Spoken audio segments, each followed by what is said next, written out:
Hey, it's the Antisocial Podcast, episode 224.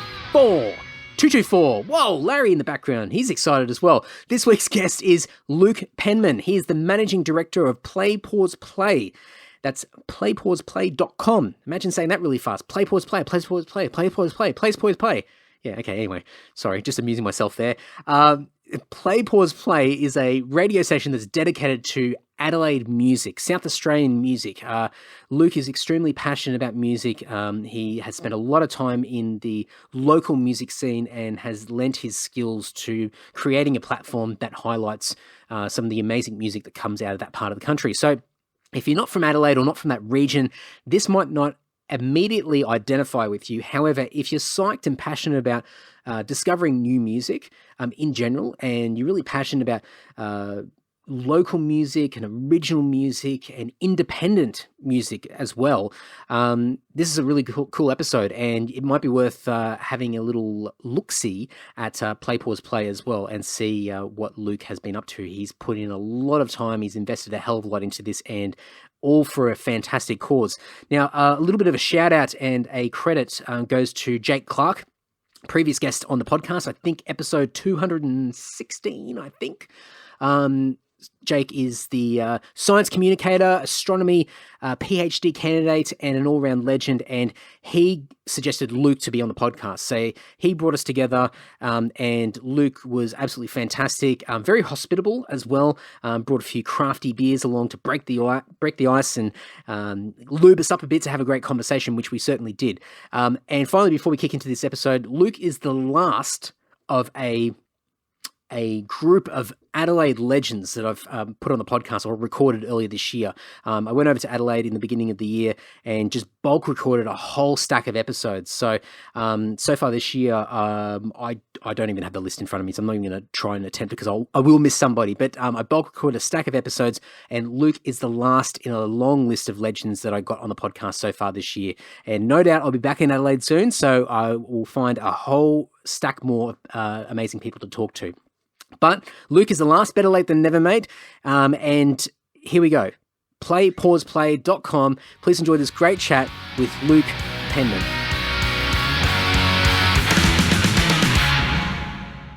Oh, just when I'm about to burp. Yeah, I know. There we go. I thought it was such a great idea to bring some beers and then realise that we're going to be recording audio and it's not always pleasant. I tell you what, this podcast is great. Like, I've met so many great people, but usually the best way to meet people is over a beer. And it's very stereotypical, and there'll be a lot of people I know that listen to this podcast that don't drink at all, and they're like, come on, Andy, you can have a great conversation without the beer. But it's like this little extra added sort of pleasure that's attached to it. And it works really well if you don't have too many. But I've certainly had some podcasts over the years where maybe I've hit the fourth person in the day, and I've already had social drinks with the first three, and by the time the fourth person's come along, I'm like, oh man, I'm struggling now. And you think you're in the zone, you're having a great chat, and then later on you listen back and you go, oh well, I think it goes out there. I'll just put it out. What's your? I remember talking to a local artist years ago, and he told me 4 pints before, and we're talking Adelaide pints, schooners elsewhere. Okay, that's right, not imperial pints. No. Before going on stage, 4 pints was the right amount to loosen up a bit, but not be too over. And if it goes over that, it's wrong. What about yourself? It's a very fine line. Yeah, it's a very fine line because if you tip over that, it's all over. Yeah, look, if it's a schooner, sort of, so thinking New South Wales sort of lingo, 4 would be okay. But I think nowadays, like, as I keep catching myself out saying old person things, but the older I get, the more I realise that I'm affected by it a lot more. Yeah. So I usually find, and it's probably because I don't drink as consistently as I used to, and I think as a result, when I do drink, it does hit me a bit more. So 4 would be the threshold. I think anything beyond that, you're really playing with fire, and I've certainly done that. I've danced in it. I've rolled in it. They've had to get the emergency fire blanket out at times. But it's hard because it's such a hard thing as well for anybody who's going to get up on stage, whether it be music or comedy or anything, or public speaking, is to get in front of people, and you're being judged, you're being looked at and observed for a whole range of different reasons, and people use all sorts of different methods to overcome it, and booze is, well, look, it shouldn't be encouraged, but I can understand why people do it, and it can be effective, but it can be dangerous as well, and I see people just absolutely abusing it. Definitely. Yeah. There was a festival in Adelaide in the Clare Valley, so it's about an hour outside of the city, called Blenheim Fest.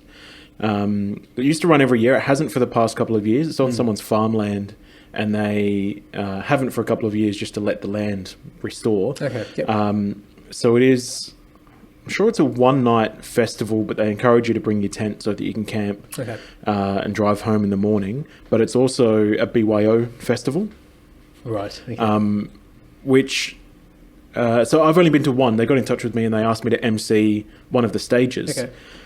So talking about the public speaking aspect of it, they took incredible care of me, and they had like an artist bar backstage that was between the two stages, so I could get on stage, introduce a band, have a beer, get on stage, back announce the band.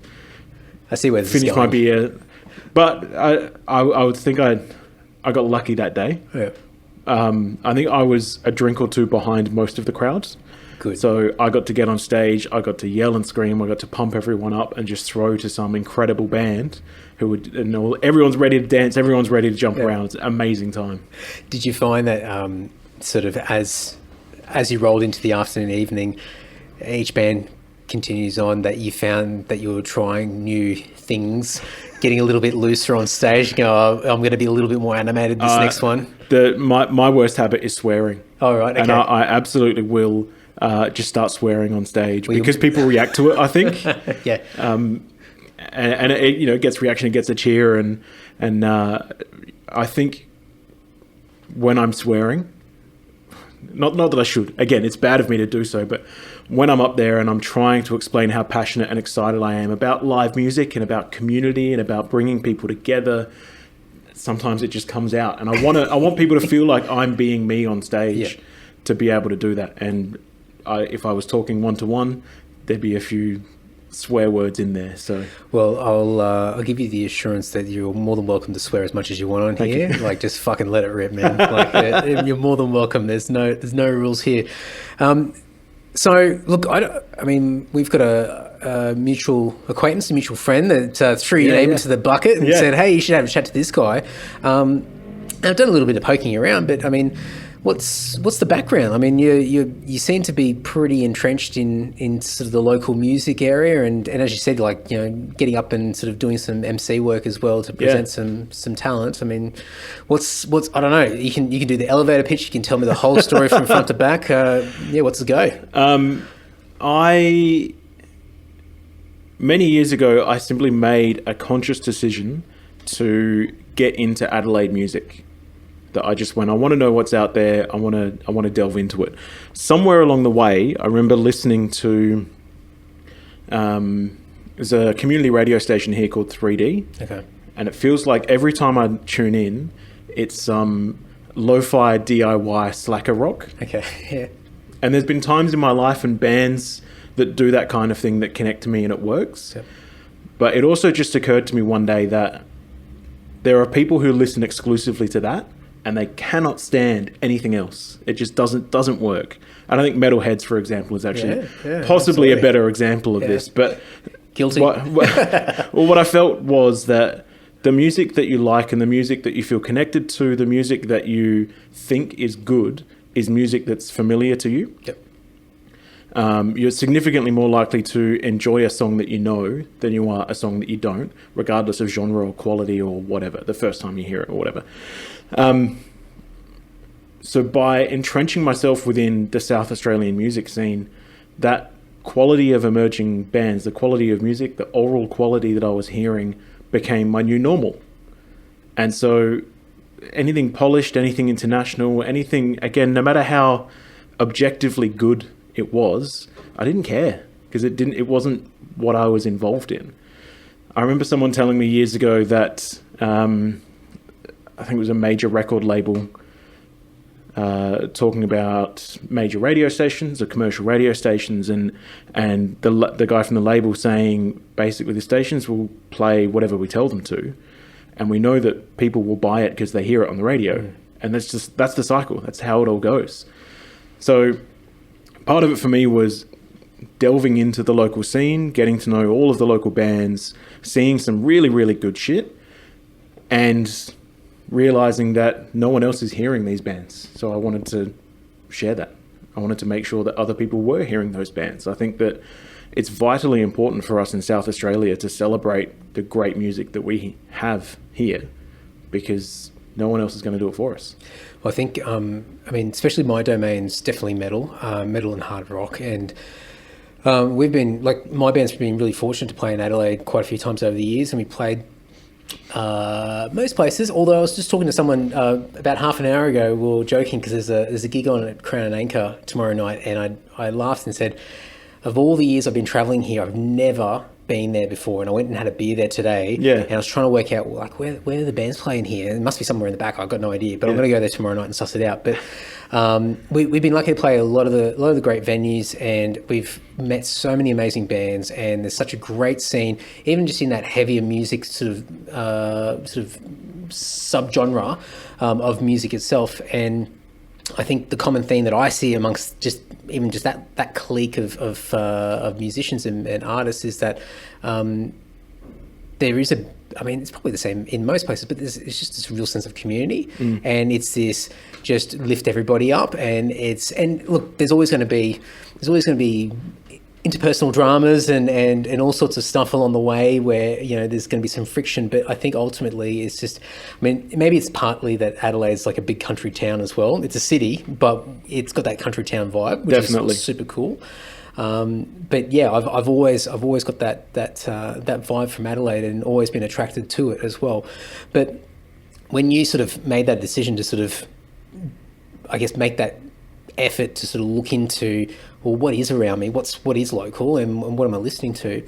Do you think that obviously there's an appeal that you listen and you go, well, there's talent here, there's some great songwriters, some great music, but do you think that also when you're connecting and you're understanding their background, their story, their narrative, and also they're from the same area and similar sort of backgrounds that you can relate to, that would also be something that makes you more passionate as well, because you've got that sort of that context? Definitely. And that's where I think, again, that South Australians should like South Australian music just because it's South Australian. Yeah.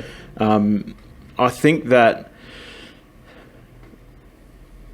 there is a lot of that shared experience of living here and going through similar things. Don't get me wrong, a lot of the vast majority of... No, I don't want to say that. Anyway... but I think that we do inherently share things, looking at West Theberton as an example.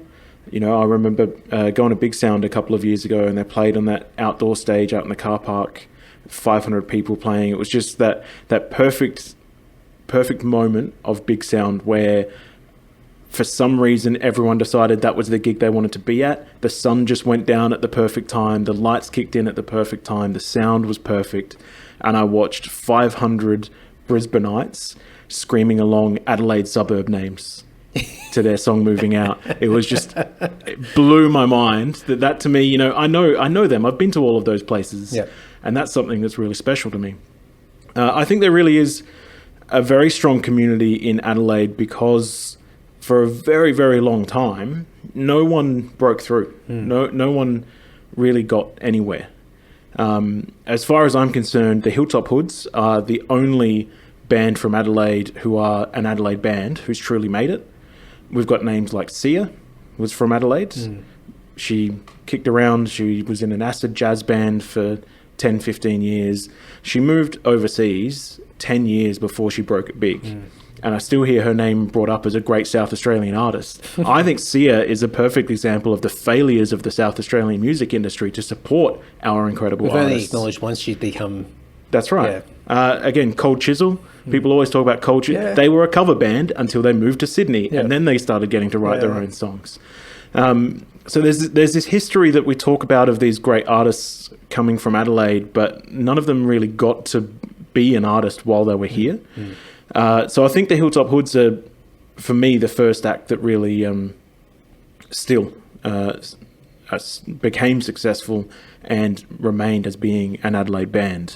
Well, and I assume, like, when you talk about that, you're talking about bands that are getting into that national and even global sort of recognition. Because, look, one band that I'm always sort of very close to is Truth Corroded. Yep. Metal band here, very ingrained in the scene here. They've done a lot of international touring. They've been releasing albums for, the guys are probably going to kick me when I get this wrong, but at least the last 25 years, maybe. I'd be very close. They've been around the traps for a bit.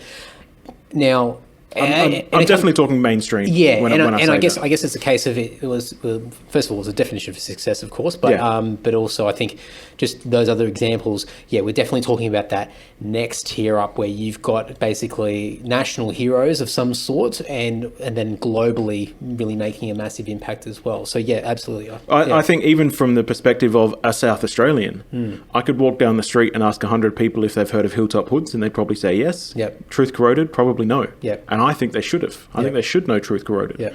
And again, there's so many other South Australian bands that have that quality, and even those who do have international success. We've got a few South Australian singer-songwriters that are doing really great things. Tom West has done a lot of work in Nashville, in particular, recently, and New York, I think. Very recently, he's going to be at South by next year. And there's a local guy named Garner Cronin, who, for the last few years, has flown to Europe in the middle of the year and done about 60 shows in about 60 days. And he did a year or two of doing that on his own. And then he got to the point where he was able to take a South Australian backing band on that trip with him as well, because Germany in particular really loves what he does. And that, again, I could walk down the street and no one in South Australia would have heard of him. I think that there's a lot of positives happening in the industry at the moment that are encouraging or making it potentially possible for people to still be based here while having that overseas success. But at the same time, I think those people are one very good phone call away from jumping on a plane and not coming back. Would you, I mean...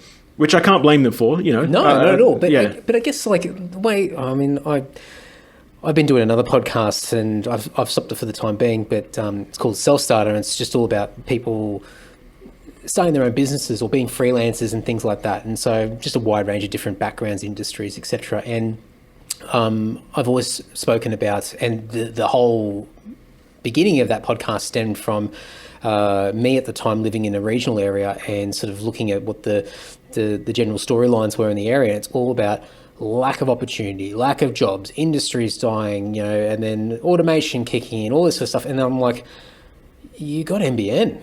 And if anything, your internet connection is faster than it is in Metro Sydney. You can do anything. Like, or on the other end of the spectrum, you can go and mow lawns. You know, everyone needs the same stuff. So I sort of look at music now as like, you know, you get your meccas. You got Nashville, and you've got London, New York, LA. I mean, even here, Melbourne's always seen as the Australian mecca of music, live music, great culture there, a lot of opportunity. But I think now the fact that you can record anywhere, you know, the overheads to set up your own recording is just, it's virtually nothing in comparison to what it used to be. The opportunities are endless. I mean, that also causes other concerns as far as a lot of noise out there and a lot of stuff that you have to get through. But I sort of look at it and go, it's exciting because Adelaide could be a Nashville, you know. I'm just trying to, like, Broome could be a Nashville, you know, there's still people up there, but they could create their own scene and it could be an attractive place for people to come.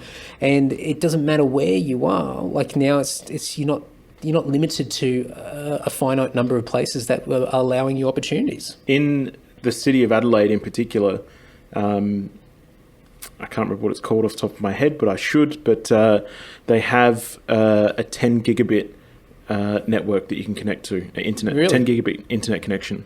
The offices in the city can connect, and it's like, it's cheap too. It's specifically been built. It's a state government, Adelaide City Council project to make this sort of thing happen, to make that sort of thing viable. And they actually launched it by having, I think it was a string quartet playing in 4 separate spaces, but playing together. Oh, wow. So having the video conferencing happening, which is one of those things where video still doesn't necessarily need 10 fucking gigabit of bandwidth to push through, but trying to come up with other examples of a way to do that. But to do that with very high quality audio, for them to play simultaneously and hear each other in real time as if they were next to each other. So yeah, Adelaide could absolutely be that place. And we hear constantly that I feel like housing prices here are ridiculous, but I know they're nothing compared to Melbourne and Sydney.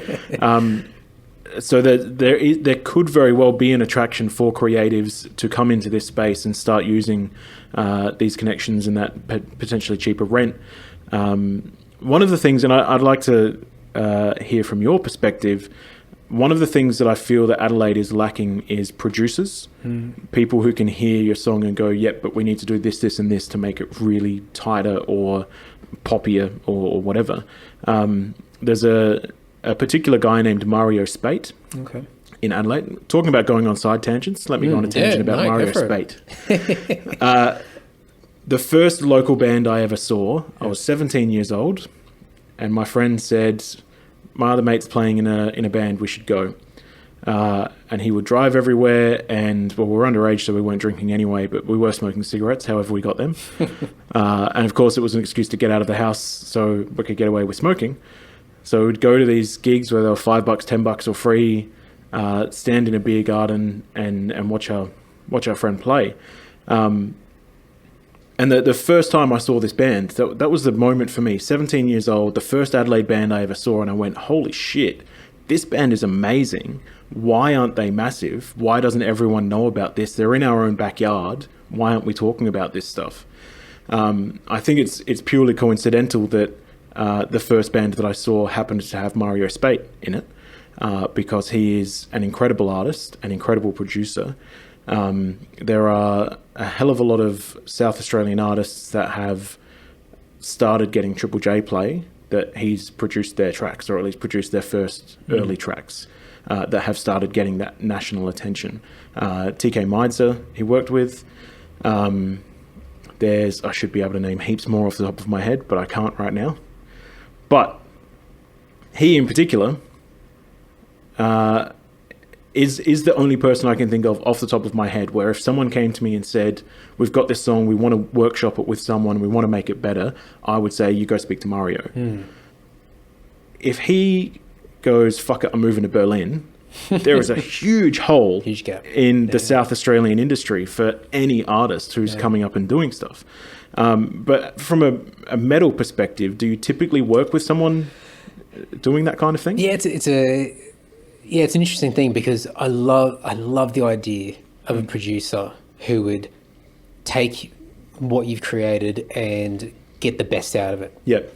And I mean, so the band I'm in is a bit of an exception because our front guy Tim, singer, guitarist, he was a founder of the band, and over the years he's developed a talent where he has his own recording studio and he does everything in-house. We're so lucky. Yep. We save so much money. Yeah. It's fantastic. And so he more or less produces our own music and his own music, so it sort of sits all in-house. It's very sort of, that's not the right word, but it's incestual in the sense that it stays within the ranks. But look, I know a few people that are producers, but I'm not really familiar to the level of involvement that they get with the artist. And I think probably, I could be wrong, and I'm sure like there'll be mates of mine listening who might say otherwise, but I think especially in the last 10 years or so, maybe a bit longer, we've definitely transitioned more into that DIY phase. Yep. And that's fantastic, but I think it also paints a false picture of what the potential is, because I mean, we've always prided ourselves on being a DIY band where we're very independent. We do everything ourselves. We self-release. Sometimes we hate ourselves for it, but we know that the returns are worth it. We control all of our music, and there's a whole bunch of reasons.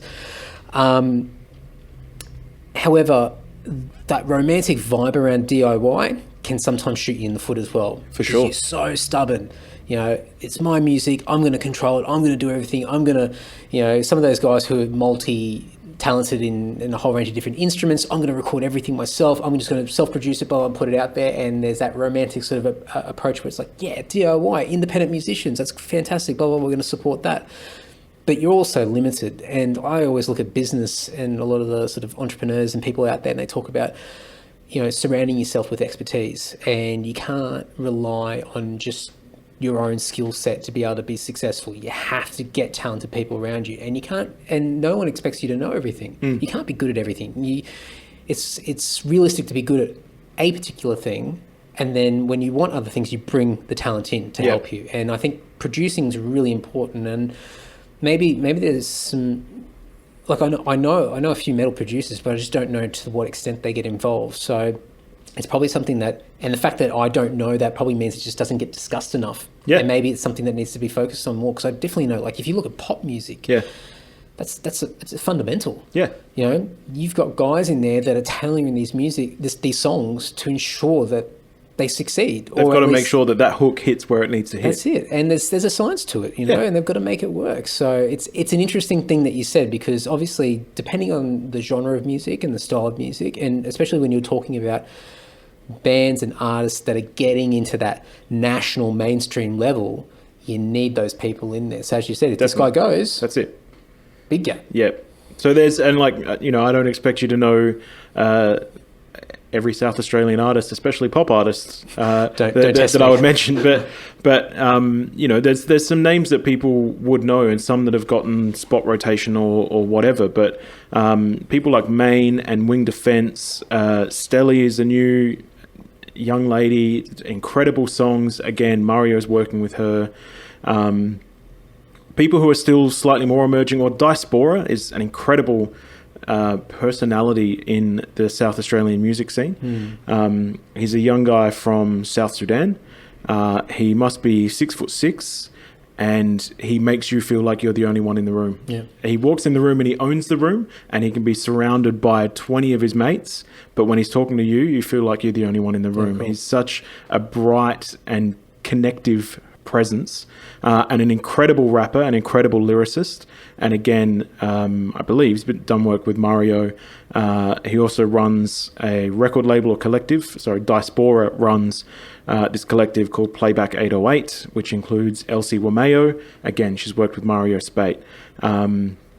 Ocean Eyes, another young artist who's come through this organisation in the northern suburbs called Northern Sound System, where I think Mario's gone in and done a lot of work with these young people, and it feels like to go on a further tangent, there's an initiative run by the Music Development Office, which is a state government department, called the Stigwood Fellowship. So every year, 5 artists get some money and some mentorship to help them through the next level. The first year, I think, was TK Meidzer, Bad Dreams, Wes Theberton, Luke Millian, and Jesse Davidson. And they all absolutely went to the next level after they'd been through this program. And there's been a whole bunch of artists that have come through since. And in the last couple of years, it started feeling like everyone who's coming through that has gone through Northern Sound System and worked with Mario, and polished what they were doing to the point now it's ready.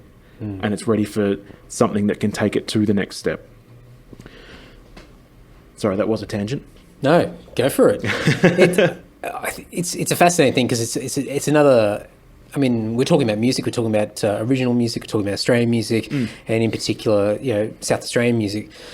But I think there's certain aspects of this where, especially like I'm always coming from what I know and that sort of that metal background, and I think sometimes maybe from our side of the fence we do ourselves a disservice, because there's a level of stubbornness to what we do, and I think that sort of fits in with the identity sometimes, where I think ultimately we're pretty open-minded, but we don't like to show it, and so that means as far as sharing ideas or seeking out feedback or outside criticism, like constructive criticism, it's not often encouraged or sought after, and so that's a really hard thing. So even to hear, and there's heaps of great music programs out there, and I think so like the one that I'm aware of, and I know there's quite a few that have been popping up, but I guess into that rock and metal space in Adelaide is Army, Yep. Australian Rock and Metal Institute, old Christian and Connie. Sorry, Connie, if that's yeah, and they're fantastic. I've had Christian on the podcast, but I mean that's a different thing altogether. Yeah. But in the end, it's still a group of people that are doing something to nurture, support, guide people to make sound decisions when it comes to music, whether it be songwriting, performance, or just learning how to play your instrument, whatever it might be. And I think that stuff gets overlooked quite a bit.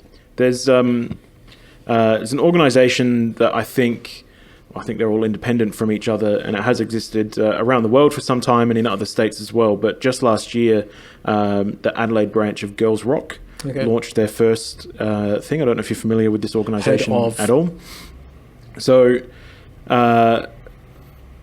they run a week-long camp for female, trans, non-binary identifying young people. I think 10 to 17 is the age bracket, and you don't have to have any instrument experience or singing experience or whatever.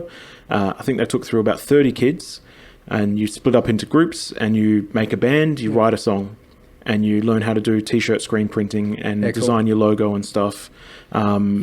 And then at the end of it, you have a performance. So it was down at the Adelaide Uni Bar on a Saturday afternoon or something, and my wife and I went there, and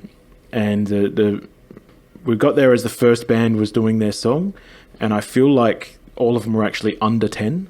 They were really, really young girls, and the song was called "Man, I Love My Brother," and it was just these young girls on stage, and everyone. Anytime anyone was performing, you could hear a pin drop. And as soon as they finished, everyone went nuts and just cheered. And it was just everyone's family and friends. But there were so many parts of the day where, there was a girl who got on stage and was clearly uncomfortable being in front of people. Felt like she wasn't comfortable in her own body, and then she started singing, and you could feel everyone go, holy fuck, where did that voice come from? And 5 seconds later you could see it on her face of going, actually I'm pretty good at this. And she didn't just feel comfortable in her own skin from then on. She felt proud of herself for possibly the first time in her life, or the first time in a very long time. There was a girl who halfway through the song did a spoken word part and came out as bisexual in front of 500 people, in front of her family and 500, and everyone went fucking nuts and cheered and clapped. And I went to my friend afterwards, who was one of the coordinators or the directors, and I just said, like, you've saved lives. There's 30 people up here who, there was gay, trans, non-binary, LGBTIQ plus people on stage, and we know that like 50% of them will attempt suicide at some point. Well, here's a whole bunch of them that I have seen them go, this is okay now. I feel like I'm okay to be me, from this 5-day camp. That's all it took to have that moment running through that. So that, on the music side of things, I think that's the most important organization that I've seen in the 20 years that I've been looking at this stuff. It's a massive thing. I mean, I've grown up in rural Queensland, in the middle of bloody nowhere. And I'm lucky my parents moved me back to sort of metropolitan areas growing up. But just watching, I mean, it happens everywhere. It's not just in rural areas, but when you lack the outlets and the opportunities to do things, and also having, it's not just the like-minded people around you, but just being able to sort of be encouraged to be yourself, or have the outlet to express yourself.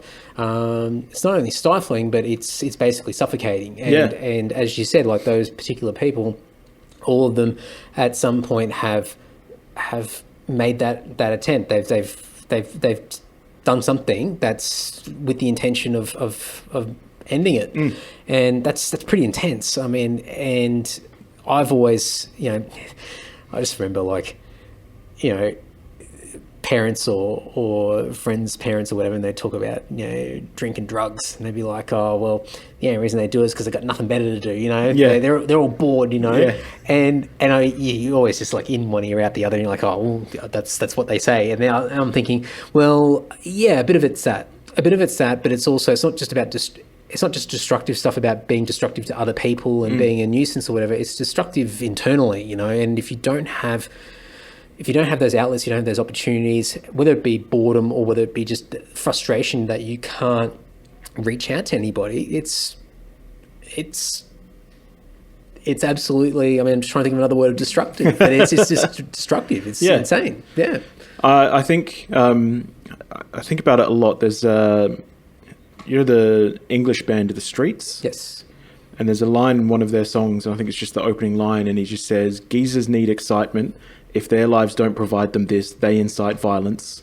Common sense, simple common sense. And I think about it all the time, walking down Hindley Street at a nightclub, you know, at 1 a.m. on a Saturday night or something, and just imagining that if people don't have that, they get bored, and they eventually, there's a damn good chance it gets destructive.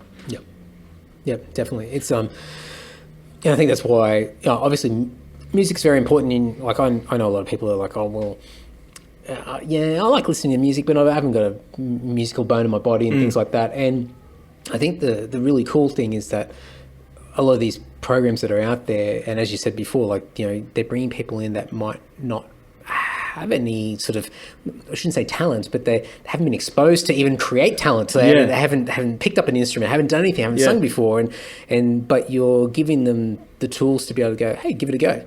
Just it's like getting out there and playing a sport. You know, I want to get you down on the field on a Saturday morning and play, I don't know, rugby or soccer or whatever it might be. It's the same sort of thing. It's just like, get out there, pick up an instrument, or get in front of a mic and just make some noises and see what comes. See what happens. And I think, you know, that's a huge part of that is doing something yourself and doing something for yourself, whether that's learning an instrument or playing a sport, getting some exercise. But, you know, the other part of that is being part of a team, being part of a collective and working towards a common goal. And then the other part of the community aspect of meeting new people and meeting like-minded people and having different conversations from what you would normally have any other day. I've been mostly working from home for pretty much the last 6 months, and it took me a very long time to realize I was going crazy. Cabin fever. Just I would work from home, just me and the dogs, and then my wife would come home and I'd hang out with my wife and chat to my wife, and then we'd go to sleep, and then she'd go to work, and then I'd be alone again. And I had a co-working space in the city that I was using, but I was going there, plugging my headphones in, tapping away on my laptop, going, geez, my back hurts, I need to go do something other than sit at a desk on my laptop, but still not talk to anyone.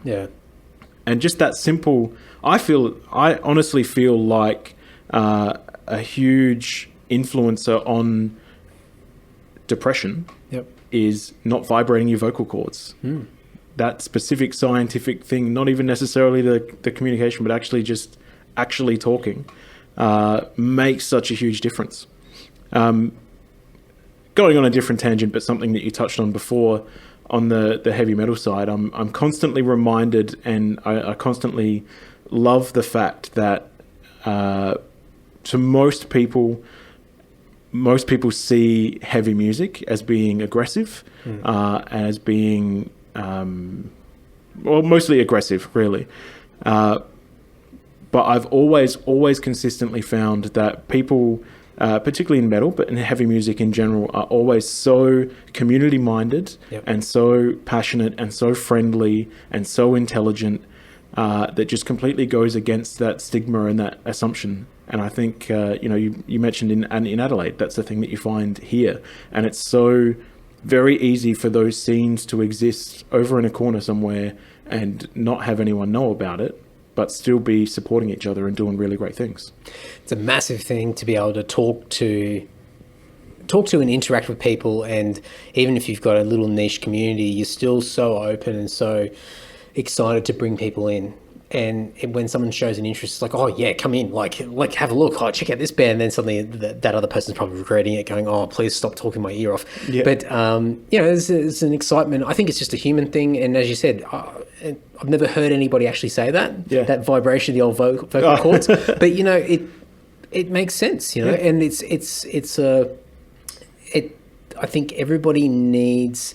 I've heard the community aspect of it. And I think that's a very important thing that people need. And as soon as you feel isolated in some form of way, and I'm one of those people that I'm happy to not interact with anybody for a week or two and just be getting on with life and doing things and planning and scheming and strategizing, all these sort of things. But eventually I get a bit crazy and I have to go and meet up with somebody. I have to do something. I have to make some noise some way or another. But it's one of those really important things where I think it's not a validation, but I think people just need to feel that they know they exist. It sounds very extreme when you say it like that. People need to feel heard. Yeah. And I think that's the overarching part of it. But again, I still feel like there's that underneath thing of you can kind of fool your body into feeling like you're being heard if you vibrate your vocal cords. Yeah. Well, okay, so all of this stuff and making that focus, that decision to sort of go, okay, well, I'm gonna learn and immerse myself in the music and everything. What have you done with it? Segue. So I probably should have started with a more of an overarching backstory. Back when we used to have Street Press in Adelaide, the old Rip It Up magazine, I remember opening it up to a page that basically said, do you want to work in the music industry? Come talk to us at Music SA. And so I got in touch with them and they had a bunch of short courses that you could go through. So I went through everything that they had and met all of them, met lots of people there. There's also an organisation in North Adelaide called Carclu, which is specifically for young people. And they had a program that would go for a few months where you'd be a part of organising a bunch of events. And then some people would be on the merch desk, some people would be emceeing or stage managing or whatever, and you'd get experience across all of that. I started managing a band in there for a while. It was a boy and a girl, and they met on MySpace, and they fell in love over MSN Messenger. Wow. And really throwbacks. They made the most catchy and incredibly produced DIY art pop stuff. And again, I just thought they were amazing. And through one of these courses I was doing, I got them to play a show. And then I think the show we did might have been my birthday. So I learned very quickly that, all right, if you make it your birthday, then everyone has to come, then you sell more tickets. But I don't think I actually had a role on the night. So I just had a few beers. And then as soon as that band finished, I just grabbed their CDs off the merch desk and went to all of my friends who looked like they had a good time and said $10 and sold all of their CDs and went to the band and said, here's a bunch of money. They're like, oh no, we already got paid for the gig. Like, no, I sold your CDs. So maybe you should be our manager. So I worked with them through their first EP release and launch and did a few other bits and pieces. They actually had a song used on a couple of ads. So I got some funding through that, which made a lot of things easier. Unfortunately, they broke up. So I don't manage a band anymore. But, learned a hell of a lot through that around what the local industry looks like, what opportunities there are, and what the venues are. I started a blog about the local music scene that turned into a podcast about the local music scene. Extremely heavily, completely ripping off Dom Alessio's Unearthed 5. Oh, yeah, cool. I just picked 5 South Australian bands. I said something about them and I played the song. And I figured, hey, podcasts are a cool thing. I can convince my friends to push the subscribe button and then they'll get this file on their phone and they might listen to it. And if they do, when I say the Honey Pies are playing at the Cranker, we should go, they might say, I heard them on your podcast. I liked it. Let's go. It didn't really ever happen, but so sometimes, every now and then one of my mates would be like, oh yeah, I did hear that song. I did like that. But that was a really great experience, especially when South Australian bands started approaching me. And it would be, I would discover a band because they've sent me their song. Cool. And it was really good. And it would just be like, how are you coming to me in this way? How am I not hearing about you from someone else? What are you doing here? And I think that's where I kind of started to see the gaps in the industry locally. That, we didn't really have much by the way of publicity around here. But also there's some really severe generational knowledge loss in South Australia. By the time you get to being at a certain level, you start realizing what your press kit should look like, how to approach people, how to tell people that you've got a gig on, how to talk to media, all that kind of stuff. And then you kind of hit the wall and you just give up. And then the next one comes up and they all have to learn that themselves again. And it just keeps happening. It's a constant wave. So that's something that I've definitely tried to work with bands a bit more to go, hey, it is absolutely fine for you to email a community radio station and just say, I'm playing at the Grace Emily in a month's time. Can you let your producers know, your presenters know? And here's a link to my song if you need it, but I know it's already in your library, but just do that. Yep. And you'll probably get played a bit more and get a few mentions. It's that simple. That's how we start building more stuff, getting more people out to gigs. So I did the podcast for a fair while. I also knew that I was doing this without the permission of the artists and that I technically shouldn't be. No one ever complained. I think I did just over 50 episodes. So I think there was 150 different bands that I featured in it. And it was starting to get to like 100 downloads a week or per episode. But then I also started just seeing weird stuff like episode 19 got another 20 downloads this week and another 20 downloads this week and another 10 today and 10 today. And just like that's something weird. So I didn't, that made me stop believing the numbers. Yeah. Okay. But I was doing the podcast for a while and then thought I should learn how to do this better. There's a community radio station called Radio Adelaide. Yep. And they had a course about learning to do radio. So I approached them and went through their course. And there was a guy doing a Tuesday night local music show who was someone that I knew fairly well in the local music scene. I think he said that he'd been doing the show for 7 years at that point, and he'd never mentioned it to me before.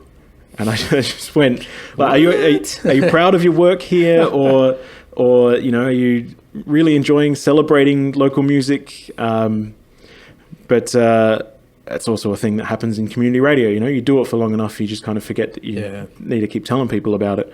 But he was leaving, so I basically came out of training and took over that program, where we had a band come in every week to perform live and have an interview. Yep. So I was extremely lucky that there was an established setup of experienced sound techs who did the show after us, so they would come in early to mix the band, and it all just kind of worked. I didn't have to set that up. It was extremely lucky for me. But also soon after that, there was some more changes, and they said, hey, do you want to make this a 2-hour show instead of a 1-hour show? So I started doing a bit more of including interviews, mostly with industry people about opportunities. So it might be Music SA, it might be was Arts SA, that's now the Music Development Office, might be a politician about what they're up to, but really focusing on making something that could help artists get a better idea of what's happening in the scene around them. I also, in that time, in order to book bands, I would basically see who's got a gig coming up and go, cool, you're playing at the Gov on the 1st of August. Do you want to come in late July or the week of on that Tuesday night? So we're just doing it purely to promote your show, which was also a thing that wasn't heaps happening. People, even I did that for 3 years every week, and it's still, I probably only got a handful of bands actually coming to me and going, hey, can we play on this date because we've got our launch coming up. So a lot of that, again, for me, was educating artists of this is a thing that you can do to help promote it. I have no idea how many people are listening. It's an FM radio station. We just do it and hope. But it's something, it's better than not bloody doing it. And that, again, in those days, bands like Horror My Friend, Bad Dreams, West Theberton, there's a band called the Shaolin Afronauts. No, I haven't heard of them. Sound intriguing. It's led by a guy named Ross McHenry. He's a jazz bass player. And the Afronauts play Afrobeat music, which I still, however old I am and however long I've been in love with music, I barely understand music, let alone jazz structures, let alone Afrobeat structures of songs, and how that possibly works at all. But it's this band that they have different formations. I think normally somewhere between 7 to 14, 16 members on stage at a time. Wow. Kind of mostly jamming around some structure that Ross has put together. But they all have these incredible cloaks on that I think Ross's mum made or something. And I reckon they wore them when they came in to perform live on the radio as well. That the other thing that I was extremely lucky of, the studio that we had was probably about the size of this room. So we could fit in these stupidly huge bands and get them in to perform and to promote what they do. Somewhere in there, I also got a part-time role at the radio station managing the music library. Yep. So I also started to be the person who received all of the press releases from all of the publicists interstate. Bit of an eye-opener. Yeah, but especially an eye-opener from the fact that 99% of the emails I got were about an interstate band. Probably more than, like almost 100%, seriously. And again, just going, all right, there's something missing here in the South Australian music scene that, and for the most part, I think it's that Triple J does such an incredible branding for Unearthed that people want to put their stuff on Unearthed and get on Unearthed, and they don't even know that these radio stations exist or these other outlets exist because they and we at the time weren't doing any marketing, to be honest. Yeah. Any pushing of the brand to let people know these are opportunities, these are things that you can do. So that was a real eye-opener for me, seeing these standard simple structures. For me, I could just see it straight away and go, that's MailChimp. I can see that's the standard newsletter format, and I know how you run all of that, and no one in Adelaide's doing this. Worked there for a while. Some major changes happened at the radio station. So it was part of the University of Adelaide. The university decided they didn't want to fund it anymore. Went through this ridiculous transition that resulted in a new manager coming on board who said, I really like our breakfast show, but I feel, and I want to do a sports show at midday, but I feel like the jazz and classical programming we have Monday to Friday from 9 till 12 won't really fit in with that. So what else do you think we should do? I'm like, new Australian music? Yeah. Yep. Yeah, I can do it. Yep, for sure. Quick, jump in. Yep. This is it. Heaps of local stuff. Who's playing in Adelaide soon? He's just like, sounds good, man. Go do it. So I did that from 9 till 12 for 12 months. Wow. 5 days a week. And that, again, was even more eye-opening of going, I was picking about 40 songs a day from different artists. Most of them were playing in Adelaide soon and just had no coverage anywhere else in any other media outlet in South Australia. So this was 2016, 2017, I think.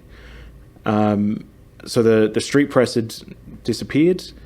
Most of our blogs had faded away because, of course, they're run by 19-year-olds for a couple of years until they get bored of not being able to pay for it. And then, again, that generational knowledge is lost of anything that they learned about potential opportunities, and the next 19-year-old comes along to try and do something. So just recognizing that there is that much good stuff coming through, coming and playing at these venues in town, and probably struggling to pull numbers for the most part because there's nowhere for people to hear their music and hear where it's coming from. So I did that for a long time, but then, of course, funding from the university after the transition period started running out and almost all the staff were made redundant. So I did have this idea tickling along in the back of my mind for a long time of setting up an internet radio station. So taking what I was doing with that daily show and making it a 24/7 thing, but trying to work out how commercial radio stations run in an automated way and how I could do that with new Australian music, with South Australian music, with who's coming to play in Adelaide soon, and including automated announcements, and then things like doing an interview every week and podcasting it, but then putting that into the rotation so that it would play. If you're listening at midday on a Monday, then you're going to hear an artist interview, and starting to build more stuff around that. So I started putting that together, and I launched a crowdfunding campaign in June 2018 and raised $15,000 to help cover the music licensing costs, which are massive. and set it all up. So that's been running now for 18 months, taking heaps of my time. And I'm starting to get to the point of going, I know where I need to go with this in order to get more support, but it needs more time, and I can't possibly give any more time, and I don't want to ask anyone else to work for free. So I'm It's not at the sure where it's crossroads at the going. moment. Yeah, definitely. And so this is play, pause, play? That's right, Okay, yeah. cool. Well, going back to what we were saying before about producers and surrounding yourself with talent, I mean, maybe it's, it's, I mean, I've been through the same thing. Like I've always got all these great ideas, all these different paths I could go down to build things, build these great concepts that are in my head. But then I think, well, I've actually got no money. Yeah. So what incentive would anybody have apart from just having a warm and fuzzy feeling that they're just helping somebody out? Because ultimately people need to be, people do need to be compensated for what they do, but it's not always a transactional thing as well. So like hearing that, you're sort of at this crossroads now. It's like, whoa, geez, like what do I do? Definitely want to keep this going and expand it. But it's definitely a challenge. So, anybody listening, you want to? Well, I did another crowdfunding in 2019, raised about the same amount of money again. Yeah, cool. Wow. Like the support's there. There's 3,500 downloads of the app. However many hundred supporters. It's just like the hustle to get that 15K, big, and then most of it goes on expenses. Yeah. So I still need to pay the rent. Yeah. And if I need to get a job, then I can't spend the time to make the thing that makes it worthwhile, that makes it worth people putting money into. Then it's a catch-22. It's a tough thing. I think music in general, but music in Australia, especially original music, you've got your one percenters, and they're the guys that are making good money. Yep. And then we sort of all fall off after that, and it's varying. I think there are bands out there that are very smart. They've built a system in place where they've got sort of this recurring revenue that's coming in. They've got various revenue streams coming in. But there's a lot. I mean, no matter what end of the spectrum you're on, there's massive sacrifice involved, and whether that be upskilling yourself so you're multi-talented, so you can bring in those different revenue streams. So if you're looking at a traditional band, I've seen bands that they will go off on tour for 4 to 8 weeks, and they're doing afternoon like guitar lessons and vocal lessons with fans or whatever, or they're doing Skype lessons and things like that. And obviously there's all the meet and greet sort of stuff that's been pretty popular over the past several years. But bands now, like I know quite a few musicians that have lent into artist management now and still be the musician. Just to create their own branding, and in the hope that they can just do it full time, and so it's massive. It's like trying to step over that gorge, to get to the other side and go, well, what do I need to do? Because there's a big bloody hole there. Yeah. And I don't know if I've got enough stretch to get over to the other side just yet. And where do I get the help? And it's a big thing. And especially, I mean, for you I think it's amazing that you've been able to do, a crowdfunding campaign, but able to do a couple of them and had them successful, and to be able to go from an idea and a concept in your head, and it's a real thing. It's functioning. It's alive. And it is. Cool. I do need to kind of step back and look at it again every now and then. So one of the things that I've done is a countdown of the top local artists for the year, which I started doing at Radio Adelaide when we got a new playout system and a new website, and I kind of went, oh, hey, everyone is uploading their playlists, and I went to the web developers and asked them if I could pull a report of all the playlists so that we could send it off for the music licensing reports. Yep. Well, what if I just did that for the whole year and tallied up who our most played South Australian artists are, and then we could do that, because that would be interesting. Yep. So I did that at Radio Adelaide for a couple of years, and then now through Play Pause Play, it's been a public voted countdown. Okay. Yeah, cool. So the first year was about 1,100 votes. 2019 was 1,380 something public votes. That's mixed in and weighted against who's actually been played on the radio and who's actually been heard on the radio, to come up with the top 50 South Australian artists for the year. And then one of the big things for me is going out to the artists and asking them to record an intro before their song gets played, so that it's as little of my voice as possible and you're really just hearing the artists. And it's a very simple, tell us what you've done this year, tell us what you're doing next year, tell us something about this song. And it's such a beautiful, easy to listen to format when you're not familiar with any of the songs at all. So one of the big things for me was getting people to vote, ideally signing them up to the mailing list. But chances are everyone in Adelaide knows someone who's in a local band, but they probably don't know any more local bands than that one band. But if you convince them to vote and then convince them to tune in to see if the band they voted for comes in, there's a damn fair chance they'll find 5, 10, 15, 20 other bands that they'll go, actually, this is pretty good. And that's the feedback that I've got from people, is going, I had no idea there was this much great South Australian music. I went through a couple of business courses towards the end of 2018. After the successful crowdfunding campaign, I kind of went, I've got such a community vision for where this thing is going. I need to get someone to tell me, cool, man, but think about the money. You've got to make this sustainable. And one of those business courses wound up giving me a scholarship to go to South by Southwest. While I was over there and I was trying to talk to an Australian band, and there was this American dude there who looked at my badge and then said, "Oh, you work for Play Pause Play?" And I just went, is this some weird Yankee conference thing where you pretend to know what I do so you can sell me on what you do? And that was my initial thought in a hundredth of a second, that I just went, yeah, right, come on, mate. And he goes, I loved the Heaps Good 50 countdown. I'm like, is this a joke? What's going on here? It's this dude from Brooklyn. And then he starts going, yeah, man, I discovered so many new South Australian artists through that. Lost Woods and Wolf J and Maine and Wing Defence and blah, blah, blah, blah, blah.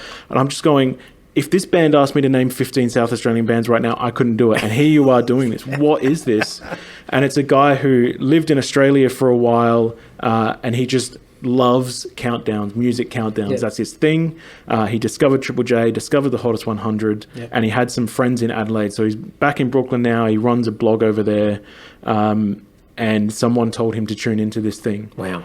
And that for me, that's, again, every now and then I need to step back and go, I've kicked some goals here, because some of these people could go to this guy in New York and just get advice.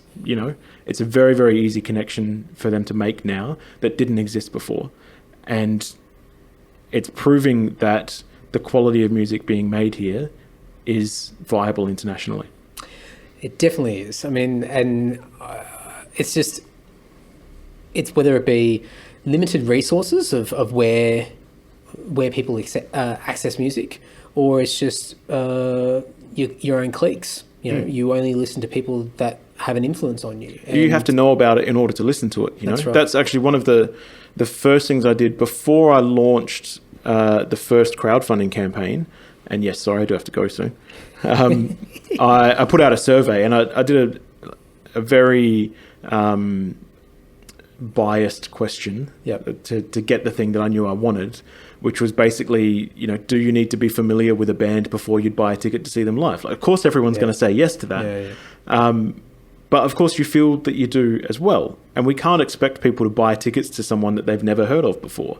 We all love to think that we would do it, but I still need to have fucking seen a post of them on MySpace back in the day, or on Facebook or whatever.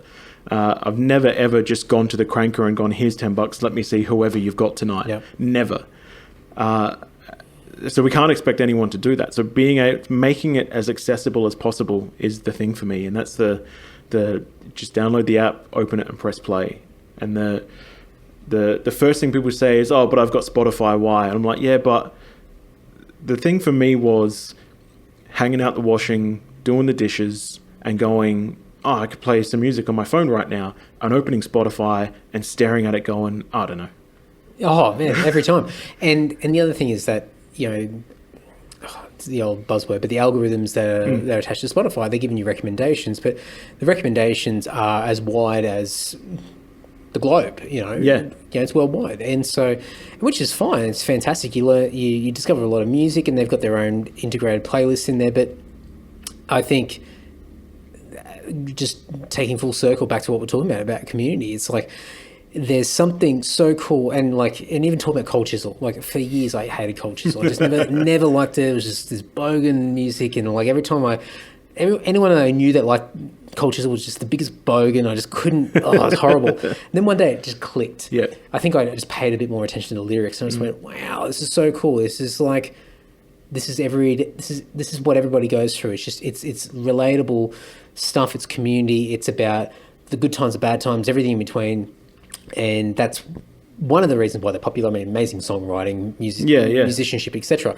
But it sort of ties in with just the fact that community is so important, and to be like-minded and to be able to relate to somebody next to you is huge. And so, you can put it on Spotify and hear a song that's going to completely sort of, draw you in, and it might be a short-term thrill, or you discover an artist or a song that's been put together in your backyard, and you've both gone through the same school, or you both walked through the same street, or you've both been in the same area, suburb of town, and you go, wow, not only do I relate on a high level, but I actually relate on a literal level of what you've been through, because I've done that. I've been there. I've been in that setting.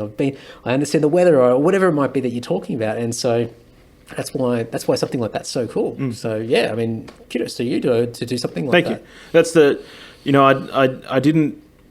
I didn't start an internet radio station to start an internet radio station. I started an internet radio station to get people out to gigs, to get more people in South Australia out to gigs in South Australia. And I think that once you tell people there's good stuff being made here and make it easy for them to find it, they'll give it a shot, and then they'll go out and buy it. So I did another survey 12 months after I'd launched. And I think 25% of people who said that they'd listened to the station said they discovered an artist through Play Pause Play and bought a ticket to their show. Perfect. 80% of people did something like buy a ticket or buy some merch or stream them on Spotify later or something like. It's a discovery platform. That's where the value is. I think that it's vitally important for artists to have a potential international reach. But if Spotify recommends to me a dozen artists from Norway and Iceland that I think are the most incredible things ever, then the most likely thing I'm going to do is keep listening to them on Spotify. And that doesn't actually really give them anything. They're probably never going to come to Adelaide. They're probably never going to come to Australia, let alone Adelaide. These are hypothetical bands. But if Spotify was recommending more South Australian artists, then you could go, oh, actually, they're just playing down the road. Maybe I'll go. Maybe I'll go next time, whatever. And we'll wrap up now, but I think, we could do this for ages. I think so. and we're still on the first beer. I know. Luke was so kind to bring a bunch of beers, some local craft brews, and I don't know about you, but I'm still sort of getting towards the bottom of this first can. But I think the really cool thing about it is that there's such a flow-on effect. It's not just about the things that we spoke about giving people an opportunity to express themselves, an outlet. Mental health's a big thing. Development, people as an individual being able to sort of express themselves and become better people, but the local economy, opportunities, becoming a destination for people, not just artists, but for music fans as well. When tours are rolling through, not just having people in the metro area of Adelaide, but people all across South Australia making the effort to come into Adelaide to go and see shows, or it starts to expand across the whole state. I mean, there's a lot of empty space in South Australia, but there's still a lot of towns and a lot of places. So it can just go further. On the craft beer side of things, so there's Adelaide Beer and Barbecue Festival in the middle of the year, and they I don't think they need to go as strong on the music side as they do, but they can, so they do. And they've had some wicked gigs there, and last year in particular they ran a Battle of the Bands event which had four opening rounds at craft breweries. And it just clicked for me that's where the future of outside of the city gigs in South Australia is, because when it comes to craft breweries, first of all, mostly they collaborate with each other. Mostly they see the value in supporting each other and raising up the industry as a whole. But also they're really passionate about local and about independent and about supporting those things. And that's exactly what the local music scene is as well. There's such a strong connection there. And also because most of these places would be stoked to get an extra 40 people through the door. For sure. And that's when you start getting an extra 40 people through the door, that's when you can start saying, let's get an extra 100 people, and what do we need to do that? But the other thing, just about the Beer and Barbecue Fest, like the incredible thing about this setup is that they paid the bands to play in the heats, and then they paid the bands to play in the final as well, and then the winner got $1,000 or something. Perfect. They did it incredibly well, and I got to MC again, which was really fun as well. I think that's a great way to wrap up on Beer and Barbecue. Man, thank you so much. As I said, I could be chatting to you for ages, and music's a big thing, and anyone who's listened to this podcast knows I crap on quite a bit about music. So it's cool to meet another person who's just in the thick of it and just really throwing it all out there to try and make it work for other artists. So well done, man. Congrats. Thank you. Cheers. So great to meet you. Yeah, likewise. Lovely. You can reach out to Luke and learn more about Play Pause Play by going to playpauseplay.com. Play Pause Play and Luke are both on the socials, I believe, on Facebook, Instagram, and Twitter, if I get that correctly. However, you can just go to the show notes over at andysocial.net or andydowling.net or whatever the hell you're listening to this through right now. Whether it be Apple Podcasts, Google Podcasts, Spotify, YouTube. I don't know why I'm rattling all these off, because you're listening to whatever you're listening through right now. So just stab your digits against the screen in the show notes or the description, and you should be able to get through to wherever the hell you want to go. I'll also put links through to the Play Pause Play. That is a tongue twister.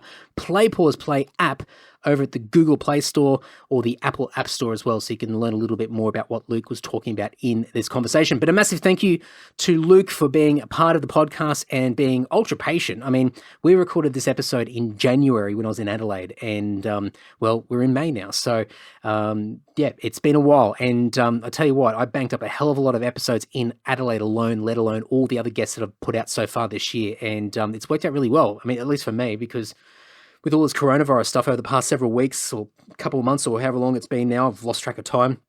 It's been great to have a healthy bank of podcast guests sitting there that I can just drip feed out as we go. So it's been really, really good. And it's good to finally get that batch that I recorded back in Adelaide finally out. They're all out there. So go back and have a listen to them all. There was some absolutely great chats with some great people. So I'm just stoked that I've been able to get them all done and get them all out there so you can all enjoy them.